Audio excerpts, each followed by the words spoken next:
Assalamualaikum and very good morning. My name is Nauzulaika binti Shahrudin. My metric number is E20A0452. Okay, nowadays, temperature are rising in many parts of the world due to global warming. Okay, today, our group will discuss or suggest the most effective in dealing with the problem of rising temperature. Okay, the most effective way in dealing with the problem of rising temperature is educate the public about how to reduce global warming by doing some camping. Okay, this camping will explain to public about the ways to reduce global warming. For example, from the camping, we can explain about upcycle their furniture. This way is most effective to reduce global warming. From this, we can educate people to upcycle table, furniture and other outdated items to keep landfills clean. We also can distribute the flyers to public. In the flyers, we can put some ways to reduce global warming. For example, educate people to bring their own shopping bags without using plastic at shopping mall or supermarkets. Plastic bags are destructive to the environment because they take hundreds of years to break down, contaminate soil and waterways, and cause widespread marine animal deaths. Okay, switch to reusable bags and use them consistently to contribute.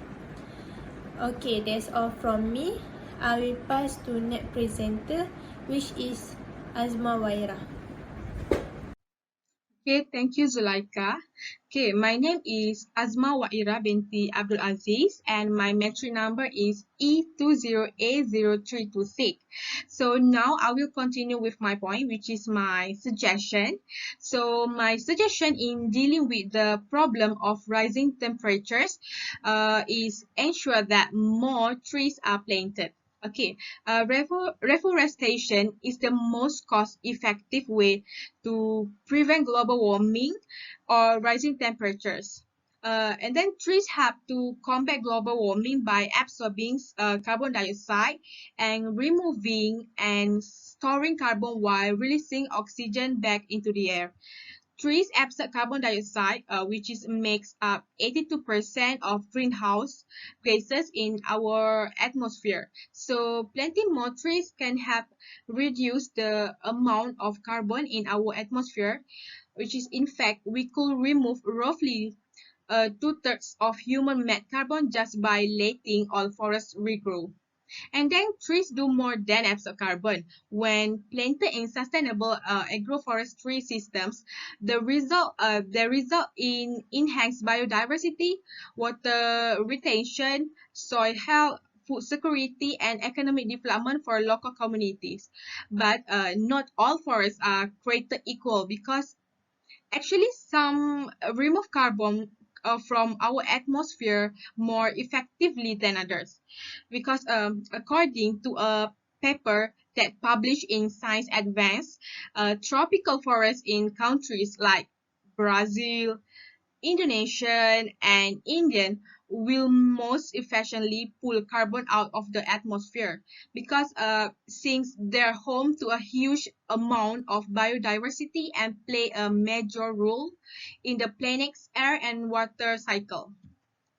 And then beside that, the trees that we plant in our yard, no matter how small the yard, will certainly play a role in neutralizing carbon dioxide in the air, as well as refreshing and nourishing us.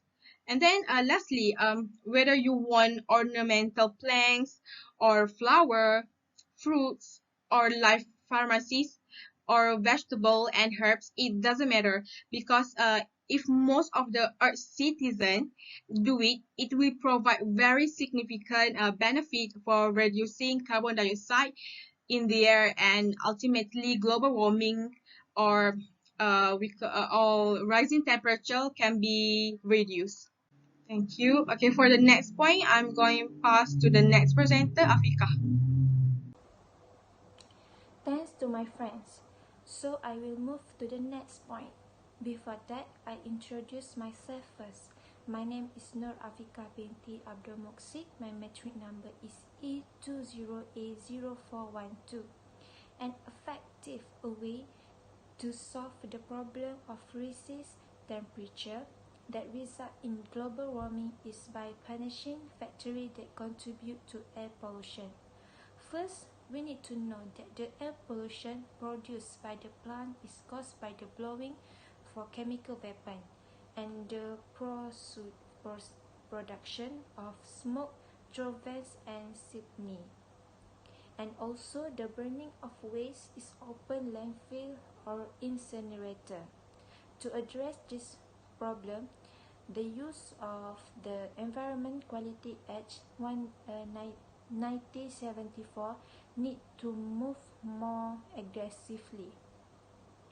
For example, a factory operator who commit in offence such as burning any trade waste which may disturb the volume or air level shall be liable to a fine not exceeding 100,000 ringgit or to imprisonment for a term not exceeding 5 years or to both. Subsequently, the Department of the Environment took stern action against those who committed open burning. The offence has been provided for under Section 29A AKAS 1974, which can lead to a fine up to 500,000 ringgit or 5-year imprisonment. This predetermined punishment need to be used more aggressively to get a more effective effect. Awareness will begin to arise among the company if this punishment affect this factory. It is hoped that this suggestion can have a positive impact on global warming. So that's all from us. Thank you.